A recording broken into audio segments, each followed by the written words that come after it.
Why do you think you have a tendency to apparently be misinterpreted as a misogynist person? Why do you think that is? Well, because there's a group of people who insist that you have to be misogynist if you think that there is any effect of biology on behavior. It was very interesting in the Scandinavian countries, especially in Sweden, because there's been a body of scientific evidence compiled over the last 15 years. And it's overwhelming. These studies are extraordinarily well done.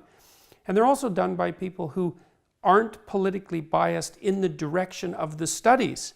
And so what's been discovered is that as countries have become wealthier, and as they've put more gender-neutral social policies in place designed to facilitate equality of opportunity, that some of the differences between men and women and some of the differences that drive occupational choice have actually got substantially bigger, not smaller. What it indicates is that you cannot simultaneously pursue a policy of equality of opportunity and a policy that insists on equality of final outcome. You can't have both at the same time. So that puts the Scandinavians in a very awkward position, especially the ideologues, because their presumption was that if you flattened out the social hierarchy, then men and women would become more the same, because they believe everything is socially constructed. It's like, well, that's wrong. Let's use an example for this.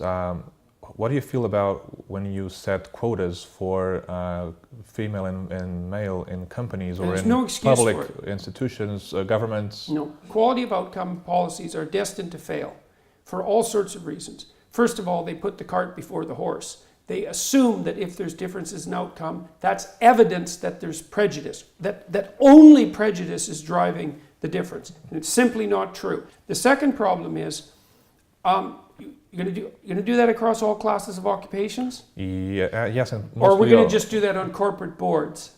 And also in public institutions and governments, everything. So. How about bricklayers? 99% male. Right, so what are you going to do? You're going to enforce equality at that level as well? Where are you going to stop exactly? Here's a bunch of things that have changed. Parents are older, a lot, like 10 years. That's a lot. Children don't have as many siblings. In fact, often they don't have any siblings. Yes. You know, and then because the older parents with more money are more conservative, because they're older, they're less likely to take risks. And because they schedule their children's time, then the children also don't have a lot of time to play autonomously, even with other children. One of the things that I've wondered about is all this gender confusion in identity that's emerged with older teenagers, let's say. Mm-hmm. I wonder if that's not a delayed consequence of the absence of pretend play in childhood.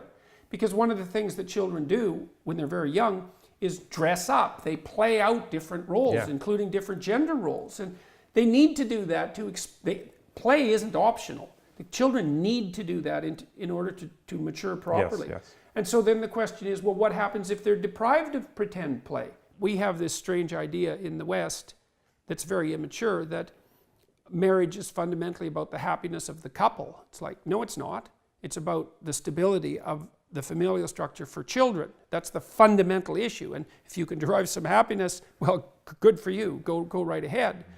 I would say that we should introduce whatever social policies we can fabricate and test that stabilize marriages. Do you have any ideas?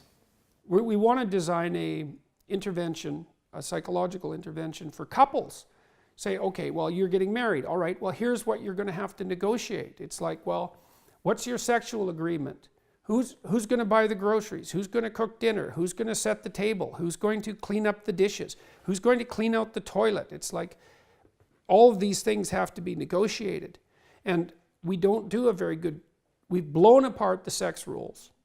So we don't like to see people do their sex-typified behaviors that were, say, characteristic 50 years ago. Okay, fine. It's all up to you. It's like, yeah, but we haven't replaced that with the sort of training in negotiation that would enable people to come to some sort of mediated agreement about who does what.